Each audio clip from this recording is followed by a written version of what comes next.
प्रिय दिव्य आत्माओं, आपका हमारे YouTube चैनल में स्वागत है। आज का वीडियो बहुत महत्वपूर्ण है। जो व्यक्ति भगवान, आत्मज्ञान, आत्मा, ऊर्जा और संसार के बड़े रहस्य को जानना चाहते हैं, वह इस वीडियो की एक एक लाइन को बहुत ध्यान से सुने, क्योंकि आज के वीडियो के बाद आपको इस ज्ञान से संबंधित कोई भ्रम नहीं रह जाएगा। आज आपके सारे भ्रम टूट जाएंगे।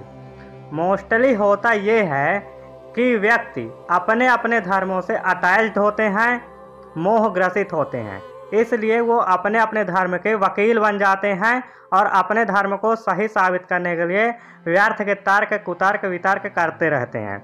इसलिए जब विज्ञान कोई खोज करता है तो अपने अपने धर्म से मोह रखने वाले इंसान अपनी अपनी धर्म पुस्तकों को उठाकर ये साबित करने में लग जाते हैं कि विज्ञान ने जो खोजा है वह हमारे शास्त्रों में पहले से ही मौजूद है। और इसी वजह से ये लोग बहुत बड़ी गलती कर जाते हैं। जैसे जब विज्ञान ने ऊर्जा के बारे में बताया और ऊर्जा के सिद्धांतों को दिया, तो ये अंधभक्त अज्ञानी लोग ऊर्जा को आत्मा कहना शुरू कर दिए। तो सबसे पहले हम आपका यह कन्फ्यूजन दूर करेंगे कि ऊर्जा और आत्मा एक नहीं है, बल्कि दो अलग अलग हैं। ऊर्जा अलग है और आत्मा अलग है। उसके पहले हम लोग ये जानते हैं कि आत्मा आखिर है क्या। वैदिक धर्म और हिंदू धर्म ये मानते हैं कि आत्मा हर जीव में होती है और आत्मा उस जीव के जीवित रहने के लिए ही उत्तरदायी है। आत्मा ही अलग अलग जन्मों में अलग अलग शरीर धारण करती है और इन सब से निकलने का मार्ग है मुक्ति प्राप्त करना। अर्थात जब तक आत्मा मुक्ति नहीं प्राप्त करती तब तक उसको अलग अलग शरीर धारण करना पड़ता है। अब चूंकि शरीर तो यही नष्ट हो जाता है, तो जिसे मुक्ति मिलती है वह आत्मा है। ऐसे ही क्रिश्चियनिटी में जजमेंट डे के दिन जो स्वर्ग और नरक जाता है वह सोल अर्थात आत्मा है, क्योंकि शरीर तो यही नष्ट हो जाता है। ऐसे इस्लाम के कॉन्सेप्ट में कयामत के दिन जो जन्नत जाते हैं वह आत्मा है, क्योंकि शरीर तो यही नष्ट हो गया। ऐसे ही बुद्धिज्म में जो निर्वाण प्राप्त करते हैं वह आत्मा है, शरीर तो यही नष्ट हो गया। अलग अलग रिलीजन में आत्मा को अलग अलग तरीके से जाना जाता है, अलग अलग नामों से भी जाना जा सकता है। किसी चीज़ को समझाने के लिए नामकरण जरूरी होता है, इसीलिए वैदिक धर्म के शास्त्रकारों ने इसे आत्मा का नाम दिया है। वास्तव में यह किसी नाम और गुण से परे है, अर्थात इसका ना तो कोई नाम है ना तो गुण है, परंतु समझाने की दृष्टि से इसको आत्मा का नाम दिया गया है। इसलिए आत्मा को जानने के लिए हम आपको सबसे पहले भगवद गीता को दिखाएंगे। भगवान कृष्ण आत्मा के बारे में क्या कहते हैं।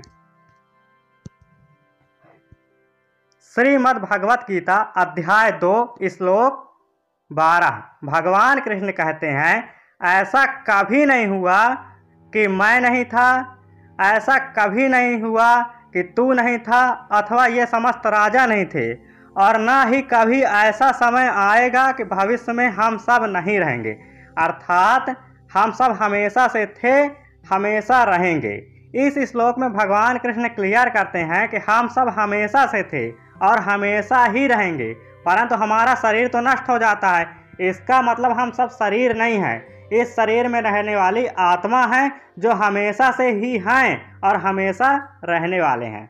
श्रीमद् भगवद गीता अध्याय 2 श्लोक 29 भगवान कृष्ण कहते हैं, कोई इस आत्मा को आश्चर्य की तरह देखता है, कोई इसका आश्चर्य की तरह वर्णन करता है, तथा कोई इसे आश्चर्य की तरह सुनता है, और कोई तो इसके विषय में सब कुछ सुनकर भी कुछ नहीं समझ पाता। भगवान कृष्ण यहाँ क्लियर कर रहे हैं कि आत्मा के बारे में जानना और समझना बहुत कॉम्प्लिकेटेड है। इसमें आश्चर्य ही आश्चर्य होता है, अर्थात आत्मा कोई मजाक वस्तु नहीं है जिसको इतना आसानी से समझाया जा सके। इसीलिए योगीगण, ऋषि मुनि इतने लंबे लंबे समय तक ध्यान करते हैं और उसको अनुभव करने की कोशिश करते हैं। श्रीमद् भगवद गीता अध्याय 2 श्लोक 17 में भगवान कृष्ण कहते हैं, जो सभी शरीरों में व्याप्त है उस आत्मा को ही तू अविनाशी समझ, उसको नष्ट करने में कोई सामर्थ्य नहीं है। यहाँ भगवान कृष्ण क्लियर कर रहे हैं कि आत्मा हर शरीर में है, परंतु आत्मा अविनाशी है जबकि शरीर का विनाश हो जाता है। श्रीमद् भगवद गीता अध्याय 2 श्लोक 17। जो इस आत्मा को मरने वाला समझता है तथा जो इसको मरा हुआ समझता है वो ये दोनों ही अज्ञानी हैं, क्योंकि यह आत्मा वास्तव में ना तो किसी को मारता है और ना किसी के द्वारा मारा जाता है। अर्थात आत्मा ना तो किसी को मारता है और ना किसी के द्वारा मारा जाता है। अर्थात यहाँ पर यह भी क्लियर होता है कि आत्मा कोई कार्य नहीं करता है, क्योंकि आत्मा किसी को नहीं मार रहा। श्रीमद् भगवद गीता अध्याय 2 श्लोक 20। यह आत्मा किसी काल में भी ना तो जन्म लेता है और ना ही मरता है और ना ही जन्म लेगा। यह अजन्मा, नित्य, शाश्वत और पुरातन है। शरीर के मारे जाने पर भी यह नहीं मारा जा सकता। बहुत सारे लोग जो यह मानते हैं कि आत्मा अगला जन्म लेती है, तो यह श्लोक क्लियर कर देता है कि आत्मा कभी कोई जन्म नहीं लेती है। तो फिर इसके पीछे रहस्य क्या है, आखिर पुनर्जन्म क्या है? तो वास्तव में शरीर जो है वो बायोलॉजिकल तरीके से ही बनता है और जन्म लेता है। आत्मा कभी जन्म नहीं लेती है। ऐसे समझिए कि किसी बिल्डर ने कोई घर बनवाया, आपने वो घर खरीद लिया और उसमें जाकर रहने लगे, अब वो घर आपका हो गया। ऐसे ही भगवान एक ऐसे बिल्डर हैं जो गर्भ में एक शरीर रूपी घर का निर्माण करते हैं और यह घर आत्मा का घर होता है। आत्मा इस शरीर रूपी घर में रहने लगती है। शरीर एक घर की तरह है जिसमें आत्मा रहती है। अर्थात आत्मा का ना तो जन्म हो रहा है ना तो मर रही है। आत्मा क्या होती है, इस शरीर में आकर रहने लगती है। श्रीमद् भगवद गीता अध्याय 2 श्लोक 22। भगवान कृष्ण कहते हैं, जिस प्रकार मनुष्य पुराने वस्त्रों को त्याग कर दूसरे नए वस्त्रों को धारण करता है, इसी प्रकार आत्मा पुराने तथा व्यर्थ के शरीरों को त्याग कर नए शरीरों को धारण करती है। अर्थात जैसे आपका घर अगर टूट फूट जाए, नष्ट हो जाए, तो आप उस घर को छोड़कर किसी नए घर में जाकर रहने लगेंगे। वैसे ही इस शरीर के नष्ट होने पर आत्मा इस शरीर को छोड़ देती है और किसी नए शरीर में जाकर रहने लगती है। यह बिल्कुल ही सहज प्रक्रिया है, जैसे आप पुराने कपड़े को उतार कर नए कपड़े को पहन लेते हैं। तो कपड़े उतारने और पहनने के क्रम में आपके शरीर का कोई नुकसान नहीं होता है, आपका शरीर वैसा का वैसा ही बना रहता है।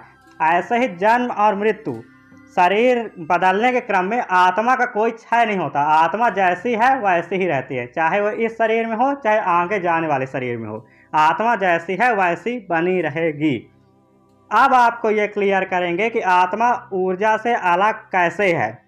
इसके लिए हम आपको थोड़ा सा ऊर्जा के बारे में भी बता देते हैं। Energy in physics the capacity for doing work, अर्थात कार्य करने की क्षमता को ऊर्जा कहते हैं।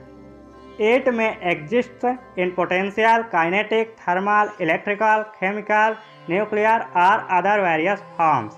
Energy is equal to power into time. और एनर्जी की जो होती है यूनिट भी होती है जूल।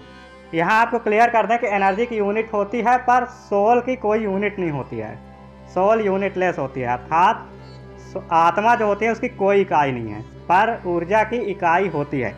इस फार्मूला से आप देख सकते हैं कि एनर्जी पावर और टाइम अर्थात शक्ति और समय दोनों पर डिपेंड कर रही है।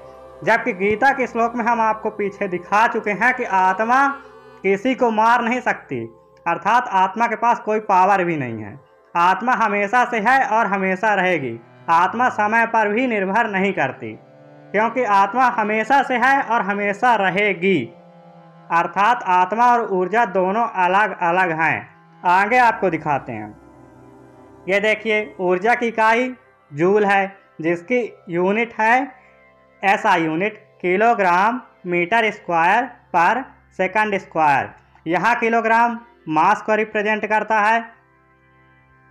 मीटर जो होती है आपको पता होगा डिस्टेंस की यूनिट होती है और सेकंड टाइम की यूनिट होती है। तो इस फार्मूले से आप ये देख सकते हैं कि ऊर्जा जो है वो द्रव्यमान अर्थात मास, दूरी और समय, इन तीन चीज़ों पर निर्भर करती है। ऐसे आप आइंस्टाइन इक्वेशन से भी देख सकते हैं, जो एनर्जी मास का रूल आइंस्टाइन ने दिया है, उसमें भी आप देख सकते हैं कि E=mc²। वहाँ पर भी वो मास और लाइट की डिस्टेंस पर डिपेंड कर रही थी। तो या जो एनर्जी होती है वो मास पर डिपेंड करती है, पर जो सोल होती है, जो आत्मा होती है, वो मास पर बिल्कुल डिपेंड नहीं करती है। जैसे आप 250 ग्राम सेव खाएंगे तो वह सेव आपके शरीर में रूपांतरित होकर ऊर्जा के रूप में रूपांतरित हो जाएगा। पहले वो ऊर्जा सेव के रूप में थी, लेकिन अब वो ऊर्जा आपके शरीर में बदल जाती है, आपके शरीर को ऊर्जा देने लगती है, आपको शक्ति देती है, जिससे आप कार्य करते हैं। परंतु आत्मा ना तो आपके शरीर में कोई वजन लेकर आती है और ना ही कोई वजन लेकर जाती है, और ना ही वो ऊर्जा के रूप में बदलती है, और ना ही आपको शक्ति देती है। आगे देखते हैं विज्ञान ऊर्जा के बारे में क्या कहता है। एनर्जी कंजर्वेशन लॉ अर्थात ऊर्जा संरक्षण का नियम, या कि फर्स्ट लॉ ऑफ थर्मोडायनेमिक्स। ऊर्जा को ना तो उत्पन्न किया जा सकता है, ऊर्जा को ना तो नष्ट किया जा सकता है। ऊर्जा का केवल एक रूप से दूसरे रूप में रूपांतरण होता है। यही नियम है जिसका सहारा लेकर लोग सबसे ज़्यादा भ्रम फैला रहे हैं। वो क्या करते हैं कि ऊर्जा की जगह में आत्मा शब्द रख देते हैं, और फिर ये बोलने लगते हैं कि आत्मा को भी ना तो उत्पन्न किया जा सकता है, आत्मा को भी तो नष्ट नहीं किया जा सकता है, और आत्मा एक रूप से दूसरे रूप में रूपांतरित होती है, अर्थात अभी मनुष्य के रूप में है, कल पशु के रूप में हो जाएगी, अर्थात पुनर्जन्म। परंतु वो ये चीज़ सरासर गलत कहते हैं। आत्मा का कोई पुनर्जन्म नहीं होता है, और ना ही आत्मा कभी रूपांतरित होती है। आत्मा जैसी है वैसी ही रहेगी, ऊर्जा का रूपांतरण होता है।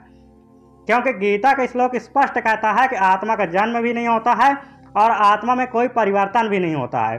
पीछे ये समझा भी चुके हैं कि ऊर्जा का रूपांतरण होता है, अर्थात ऊर्जा अभी एक रूप में है, वो कन्वर्ट होकर दूसरे रूप में बदल जाएगी। जैसे खाना की ऊर्जा आपके शरीर की ऊर्जा में बदल जाती है, परंतु आत्मा ज्यों का त्यों रहती है, आत्मा कभी भी बदलती नहीं है। और इसके लिए हम आपको श्रीमद् भगवद गीता के आगे कुछ श्लोक और दिखाते हैं। श्रीमद् भगवद गीता अध्याय 2 श्लोक 16। तत्वदर्शियों के द्वारा यह निष्कर्ष निकाल कर देखा गया है कि असत वस्तु अर्थात शरीर का कोई अस्तित्व नहीं है, शरीर नाशवान है, और सत वस्तु अर्थात आत्मा में कोई परिवर्तन नहीं होता। भगवान कृष्ण यहाँ बता रहे हैं कि आत्मा में कोई परिवर्तन नहीं होता है। परिवर्तन किसमें होता है? ऊर्जा में होता है। श्रीमद् भगवद गीता अध्याय 2 श्लोक 24। भगवान कृष्ण कहते हैं यह आत्मा ना तो तोड़ा जा सकता है, ना ही जलाया जा सकता है, ना ही इसे घुलाया जा सकता है, और ना ही इसे सुखाया जा सकता है। यह आत्मा शाश्वत, सर्वव्यापी, अविकारी, स्थिर और सदैव एक सा रहने वाला है। अर्थात आत्मा जैसा है वैसा ही वो हमेशा रहेगा, भले वो कितने भी शरीर धारण कर ले। परंतु ऊर्जा में ऐसा नहीं होता है, ऊर्जा का रूप परिवर्तित होता जाता है। पहले ऊर्जा किसी दूसरे रूप में रहती है, फिर किसी दूसरे रूप में कन्वर्ट हो जाती है। ऊर्जा पूरी तरीके से परिवर्तित होती है, परंतु आत्मा जैसी है वैसी ही रहती है। आत्मा और ऊर्जा दोनों अलग अलग हैं। श्रीमद् भगवद गीता अध्याय 2 श्लोक 25। यह आत्मा अदृश्य, अकल्पनीय और अपरिवर्तनीय है। इस प्रकार आत्मा को अच्छी तरह से जानकर तू शोक करने के योग्य नहीं है। तो इस श्लोक में भगवान कृष्ण यह क्लियर कर देते हैं कि आत्मा अदृश्य है, अर्थात आत्मा को देखा नहीं जा सकता है। आत्मा अकल्पनीय है, अर्थात आत्मा एक इतना कॉम्प्लिकेटेड है कि इसके बारे में कल्पना भी नहीं की जा सकती है और इसका वर्णन भी नहीं किया जा सकता है। और आत्मा अपरिवर्तनीय है, अर्थात आत्मा में कोई परिवर्तन कभी नहीं आता है। भले वो इस संसार में कितने अरबों खरबों साल तक फंसे रहे, कितने भी जन्म शरीर में आगे धारण करती रहे, कितने भी जन्मों में अलग अलग जन्म शरीर के हो रहे हैं, वो कितने भी शरीर धारण कर ले, परंतु आत्मा जैसी पहले थी वैसी आज भी है और भविष्य में वैसी ही रहेगी। आत्मा में कोई भी परिवर्तन नहीं आता है, जबकि ऊर्जा बिल्कुल परिवर्तित होती जाती है, ऊर्जा में परिवर्तन आता है। तो आत्मा और ऊर्जा दोनों अलग अलग चीज़ हैं। अब आपको क्लियर बता देते हैं कि ऊष्मागतिकी का प्रथम नियम ऊर्जा के बारे में विश्लेषण करता है, ऊर्जा के बारे में कॉन्सेप्ट को क्लियर करता है, परंतु उसका आत्मा से कोई लेना देना नहीं है। आत्मा और ऊर्जा दोनों अलग अलग है। ऊर्जा जहाँ एक यूनिट वाली वस्तु है, उसकी इकाई होती है, वहीं आत्मा की कोई यूनिट नहीं होती। ऊर्जा जहाँ परिवर्तनशील है, अर्थात उसका रूप परिवर्तित होता है, वो आप खाना के रूप में ले रहे हैं, बाद में आपकी शारीरिक ऊर्जा बन जाएगी। आप एक मुर्गा खा रहे हैं तो मुर्गा की ऊर्जा आपकी ऊर्जा बन जाएगी, परंतु मुर्गा की आत्मा आपकी आत्मा नहीं बनेगी। मुर्गा के मरते ही वो आत्मा किसी दूसरे शरीर में चली गई। आप एक जिंदा मछली खा लेंगे, उस मछली का शरीर जो है पचकर आपकी ऊर्जा में बदल जाएगा, परंतु मछली की आत्मा आपकी आत्मा नहीं बन जाएगी। मछली की आत्मा कहीं दूसरे शरीर में चली जाएगी। तो ऊर्जा और आत्मा दोनों ही अलग अलग हैं, ये आप बिल्कुल क्लियर कर लें। अब आपको क्लियर बता दें कि ऊर्जा वह है जिसके वजह से कोई कार्य किया जा सकता है।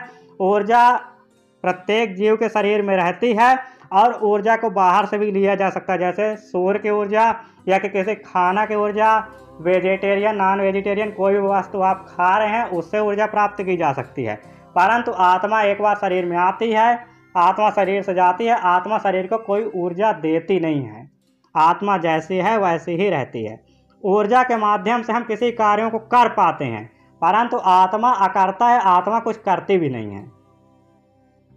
तो आत्मा है क्या? आत्मा वह है जो कुछ करता तो नहीं है, वह केवल शरीर में रहकर इन सब का अनुभव करता है। जैसे आपको सुख हो रहा है, दुख हो रहा है, आप कुछ कार्य कर रहे हैं, तो आत्मा जब शरीर में रहता है तो इन सब चीज़ों को वो अनुभव करता रहता है, और इसी अनुभव के लेने के लिए वह इस संसार में आता भी है। अर्थात मनुष्य के शरीर में रहकर कैसे कैसे अनुभव होते हैं, इसको सीखने के लिए आत्मा मनुष्य के शरीर में आता है। किसी जानवर के शरीर में रह के कैसे अनुभव होता है, उसको सीखने के लिए आत्मा जानवर के शरीर में जाती है और अलग अलग तरीके के अनुभव लेती है हर शरीर में जाकर। परंतु आत्मा जो है स्वयं कुछ करती भी नहीं है, ना ही आत्मा कोई शक्ति धारण करती है, और ना ही आत्मा में कोई कार्य करने की क्षमता होती है। आत्मा केवल अनुभव कर रही है। और आत्मा जब किसी शरीर में जाती है तो वह शरीर से माया के प्रभाव में इस कदर जुड़ जाती है कि आत्मा जब तक इस शरीर में रहती है तो उसको यह अनुभव नहीं होता कि वो क्या है। वो यही अनुभव करती है वो शरीर है। इसलिए जब शरीर कटता है, शरीर को कोई कष्ट होता है, तो वो पीड़ा का अनुभव करती है, क्योंकि वो स्वयं को शरीर मान रही होती है। और यही सबसे बड़ा अज्ञान है जो माया के द्वारा फैलाया जाता है। ऋषि मुनि तपस्या साधना से इसी अज्ञान से मुक्ति पा लेते हैं।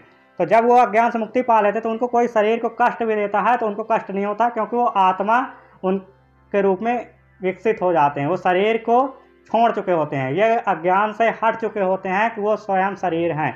उनमें यह ज्ञान आ जाता है कि वो आत्मा है और वो अपने असली रूप में लौटने वाले होते हैं, अर्थात मुक्ति को जाने वाले होते हैं और इस शरीर को छोड़ने वाले होते हैं।